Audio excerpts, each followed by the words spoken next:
4 de fevereiro, Dia Mundial do Câncer. A gente viu alguns depoimentos de quem perdeu a luta para o câncer. Que realmente é uma doença que ela vem, ela não só tira a vida de uma pessoa, aquela que está com a doença, mas ela acaba destruindo uma família inteira, muitas vezes. E para dar apoio para essas famílias, para essas pessoas, existem instituições especiais, que é o caso do CAASH, aqui de São João da Boa Vista.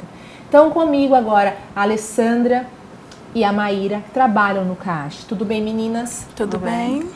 Meninas, vamos começar falando do trabalho, Alessandra. Quem não conhece ainda, o que o CAASH faz? O CAASH atende as famílias com o transporte para o Hospital Boldrini e Unicamp. Certo. Então, vocês dão apoio. Chegou lá, por exemplo, a família chegou lá no Boldrini com um caso de câncer. De São João da Boa Vista. Vai lá, chama o pessoal do CAASH e já está encaminhado. Sim, esse transporte que o CAASH dá, ele é 24 horas por dia, 7 dias na semana. Entendi. Então, a criança estando aqui em São João, qualquer intercorrência que tiver, uma febre, um resfriado, a referência é o Boldrini, não é o Hospital de São João da Boa Vista. Entendi. Então, o CAASH ele vai entrar aí, ele vai buscar de madrugada, na hora que for, e vai levar para o Boldrini. Entendi. Então, assim, vocês estão ali, a luzinha no final do túnel para essas pessoas. Sim. E qual outro tipo de trabalho que vocês oferecem lá dentro para as famílias, Alessandra? A gente também trabalha com serviço de convivência e fortalecimento de vínculo, que são as crianças de 6 a 15 anos. Uhum. A gente trabalha essas questões das vivências também com eles. Entendi. Tanto com o assistido, tanto com os irmãos. Entendi. Então, vocês promovem também atividades para toda a família lá. Sim. E Maíra, você enquanto psicóloga, você já tem uma formação que é específica nessa área, né? Sim, faz 9 anos. Então, como você lida com a primeira notícia, por exemplo, de uma família que, lógico, você já está acostumada, mas cada família, cada caso é um caso, a cada novo caso que aparece para você, a criança está com câncer. Você primeiro como mãe, você tem filhos, inclusive nós vamos conversar sobre isso numa outra oportunidade, mas enquanto mãe, você sabe o quanto é desesperador o diagnóstico. Como você lida com isso? Como mãe primeiro? Como mãe, ainda depois de 9 anos, é muito difícil eu passar pelo hospital e ouvir tantos gritos. Gritos de crianças, gritos de mães, né? Pedidos de socorro. E o óbito, para mim, ainda é algo bem complicado de lidar. Mas isso daí é sempre o depois, porque na hora a gente tem que acolher. Desde o diagnóstico, que é aterrorizante para a família.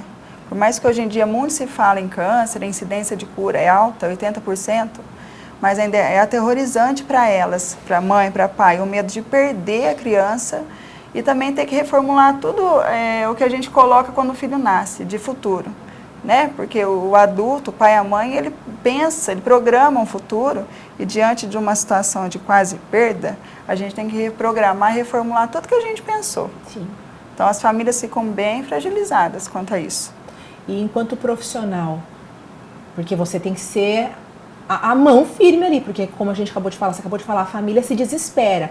Então você tem que estar, você é o pilar daquele momento, ele tá tudo caindo, desmontando e você tem que estar ali firme.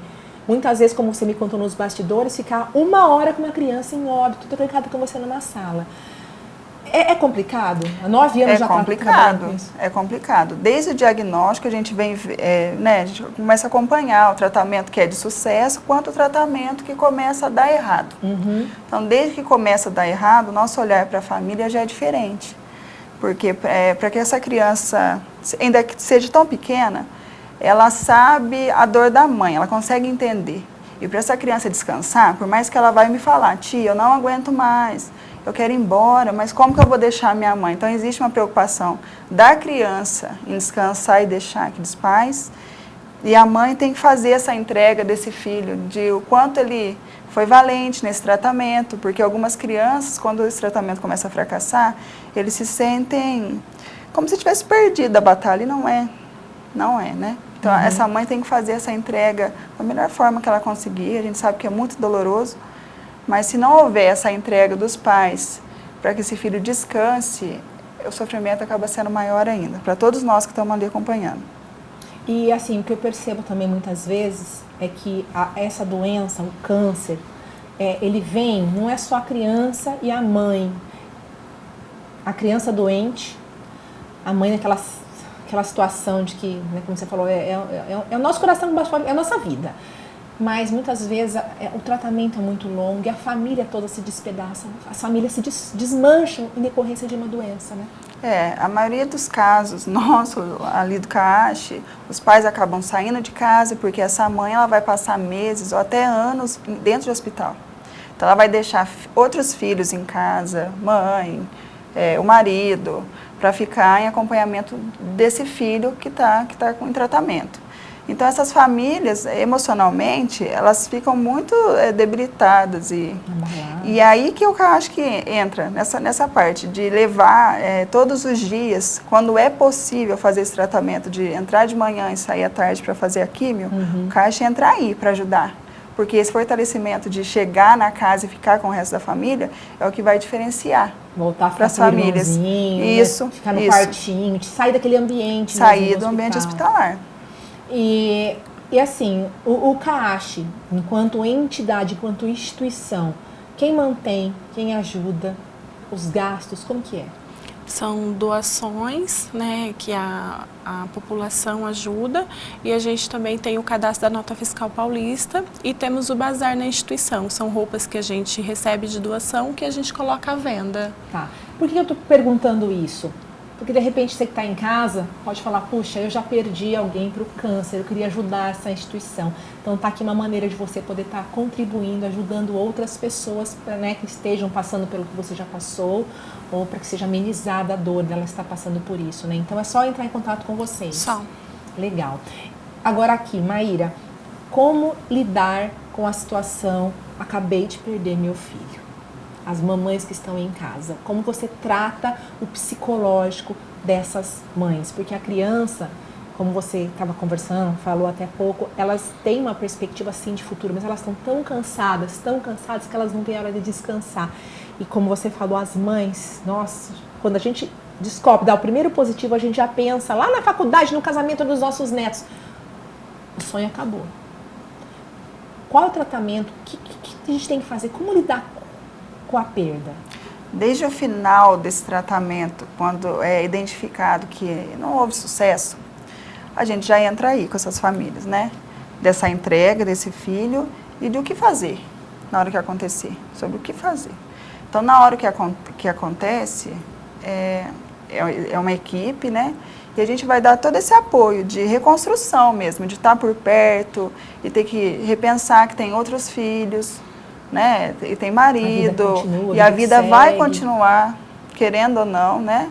E o quanto que essa criança também ia querer que essa mãe seguisse, porque a preocupação da criança é essa, de tia, como que a minha mãe vai ficar? Eu tenho medo de ir, ela vai sofrer, tia, você vai estar aqui com ela? Então, é difícil. Então, a gente tem que pensar também nesse luto e olhar para essas famílias dentro de um luto normal, que é o luto que vai virar saudade. No começo, é lógico, vai existir, é desesperador, é frustrante, por que foi meu filho? Né? O que eu fiz para merecer um negócio desse? Mas existe esse luto vai virar uma saudade, que é o luto que a gente chama de normal, até 1 ano, e quando passar de 1 ano, a gente já chama de luto patológico. Aí essa família vai ter que buscar uma ajuda psiquiatra, muitas das vezes entrar com medicações, mas a maioria dessas famílias consegue elaborar bem, porque tudo que é feito com muito amor, porque existiu muito amor ali naquele tratamento. Precisa, né? Esse luto é elaborado de forma normal. E muitas das famílias acabam se engajando em lutas também sociais para minimizar, ajudar outras pessoas que estejam passando por isso. Sim, até dentro do hospital. A gente vê muita gente voluntária, muitas mães que perderam que são voluntárias lá dentro. Então, só para a gente poder encerrar esse ciclo, diagnosticou, é da região de São João da Boa Vista, tem o CAACH para te dar todo o apoio. Inclusive, não só com a psicóloga, mas tem uma equipe, como vocês falaram, que vão estar ajudando. Agora eu queria falar do lado bom, da vitória. Quando a pessoa recebe o aval, a criança, né? Você pode ir para casa, você está curada do câncer. Eu sou muito emotiva, né? Eu sinto a dor de quem tem a dor, mas eu sinto a alegria de quem recebe a notícia da vida. Como que é para vocês? É uma vibração, uma festa lá na instituição, né? Existem casos que são bem rápidos e que o organismo consegue, né, Lê, Sim. que o tratamento seja rápido. E até os casos mais longos, mas quando a gente ouve a notícia do Boldrini de que deu certo, no Boldrini tem até Sino, né? existe um sino, como se a criança batesse aquele sino e tivesse renascendo, né, de pós-tratamento. E pra gente é aquela festa. É aquela festa com No os Caixa pais. também? Faz um bolo, vamos comemorar, vamos celebrar. Sim, pra gente é uma festa. E para a família também, eu acho que comemora 2 aniversários, né? O de vida e de sobrevida. Sobrevida. E nesse momento, o mais importante é manter a união e buscar ajudar pessoas que estejam passando a mesma situação. Assim como quem perde, tem quem ganha também, né? Eu acho que é o momento da união mesmo, de dar força. As mães eu lá venci, dentro também pode vencer. as mães lá dentro do hospital são muito apegadas uma com as outras, né? Isso tanto pro lado bom quanto quando acontece alguma fatalidade. Então você vê que esse apoio mútuo ali ajuda muito elas. E se hoje alguém está assistindo o programa vai compartilhar nas redes sociais esse nosso bate-papo, eu quero deixar essa mensagem, que a gente nunca perca a fé, a gente nunca perca a esperança, porque se Deus quiser ainda vão inventar uma cura, mas enquanto ela não existe, o que nos resta é isso, é a esperança, é a fé, é a força de vontade. Olhe sempre no olho do seu filho e fala, você é forte e corajoso. Forte e corajoso. E aí de mãos dadas a gente vai embora, né? Isso. Vencendo ou não a batalha. A criança nunca vai deixar de ser forte e corajosa. Não. Sim. É vencedor da mesma forma. Dando certo, ou no caso do óbito. Então fica aqui essa mensagem para vocês. Meninas, Maíra, obrigado também por esse bate-papo. É um negócio difícil. Eu fico muito emocionada porque a gente, enquanto mãe, é meio difícil a gente conseguir separar uma coisa, o sentimento da razão, né? Mas eu agradeço a sua participação e que a gente possa falar de outras coisas boas também no nosso próximo bate-papo, tá bom? Muito obrigada, meninas. Obrigada.